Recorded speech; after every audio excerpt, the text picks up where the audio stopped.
నీతి ఆయోగ్కి సంబంధించినటువంటి మాజీ vice chairman Arvind మాత్రం చాలా డిఫరెంట్ అయినటువంటి స్టేట్మెంట్ ఇచ్చారు.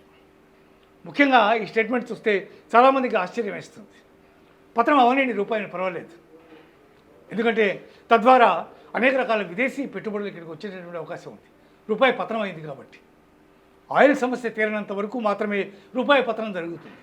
ఒకసారి ఆయిల్ సమస్య తీరిపోతే రూపాయి పతనం ఆగిపోతుంది, రూపాయి మళ్ళీ తన మామూలు స్థాయికి తను వెళ్ళిపోతుంది.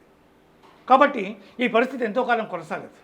రూపాయి పతనం అయిపోయింది కాబట్టి పెట్టుబడులు పెట్టడానికి చాలా విదేశీ సంస్థలు ఇక్కడికి వచ్చే అవకాశం ఉంది. వచ్చిన తర్వాత పెట్టుబడులు భారత్కు వచ్చేసిన తర్వాత ఒకవేళ రూపాయి మళ్ళీ తన స్థితికి తను వెళ్ళినా కూడా ఆ పెట్టుబడులను మళ్ళీ ఉపసంహరించుకునే పరిస్థితి ఉండదు. ఖచ్చితంగా ఆ పెట్టుబడి కొనసాగించాల్సినటువంటి పరిస్థితి ఇక్కడ ఉంటుంది. ఎందుకంటే దానికి తగ్గ ఇన్ఫ్రాస్ట్రక్చర్ కానీ దానికి తగ్గ రిక్రూట్మెంట్ కానీ ఆల్రెడీ ఇవన్నీ చేసుకుని వర్క్ స్టార్ట్ చేస్తారు. కాబట్టి ఖచ్చితంగా వాళ్ళు వెనకంజ వేసే అవకాశం ఉండదు.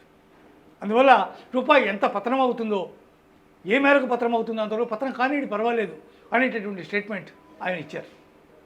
అరవింద్ పన్న గారికి ఇచ్చినటువంటి ఈ స్టేట్మెంట్ నిజానికి చాలా ఆశ్చర్యకరమే.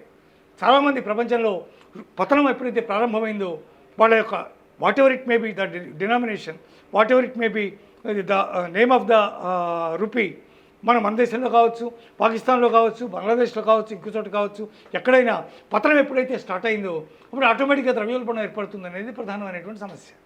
ఇన్ఫ్లేషన్ వల్ల తీవ్రమైనటువంటి బాధాకరమైనటువంటి మనం చాలా తీవ్రమైనటువంటి పరిస్థితికి వెళ్ళిపోతామనేది ప్రధానమైనటువంటి ఉద్దేశం.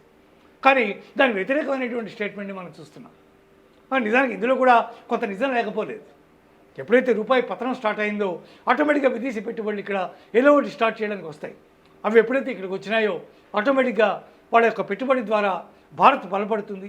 మరోవైపు చమురు ధరలు ఎప్పుడైతే తగ్గిపోయినాయో అప్పుడు ఆటోమేటిక్గా రూపాయి మళ్ళీ బలిష్టం అవుతుంది. అట్లాంటి పరిస్థితుల్లో భారత్కి మంచి జరుగుతుంది కదా. ఈ తాత్కాలికమైనటువంటి ఈ ఇబ్బందిని కనుక మనం తట్టుకోగలిగితే డెఫినెట్గా మనం మంచి స్థాయికి వెళ్ళొచ్చు అనేది దాని యొక్క ప్రధానమైనటువంటి ఉద్దేశం. నీతి ఆయోగ్ అనేది సామాన్యమైనటువంటి సంస్థ కాదు.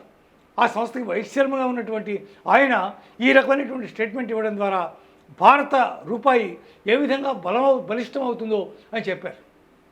చాలా ఆశ్చర్యకరమైనటువంటి స్టేట్మెంట్ అయినా కూడా నిజానికి దీంట్లో నిజం లేకపోలేదు.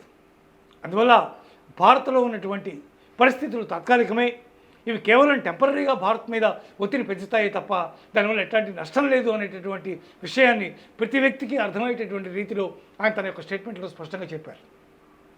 పెట్టుబడులు రావడం, చమురు సమస్య తీరిపోగానే మళ్ళీ రూపాయి మళ్ళీ బలపడడం, తద్వారా స్టాక్ మార్కెట్స్ బాగా పుంజుకోవడం భారతదేశానికి అన్ని విధాలా మంచిదనేది ఆయన అభిప్రాయం. మనం కూడా ఆయన స్టేట్మెంట్ని ఖచ్చితంగా అర్థం చేసుకుని భారత్కి మంచి రోజులు వచ్చేస్తాయి త్వరలో, పెద్ద సమస్య కాదు అనే విషయాన్ని గుర్తిద్దాం. ఆందోళన పడ్డాం మానేద్దాం.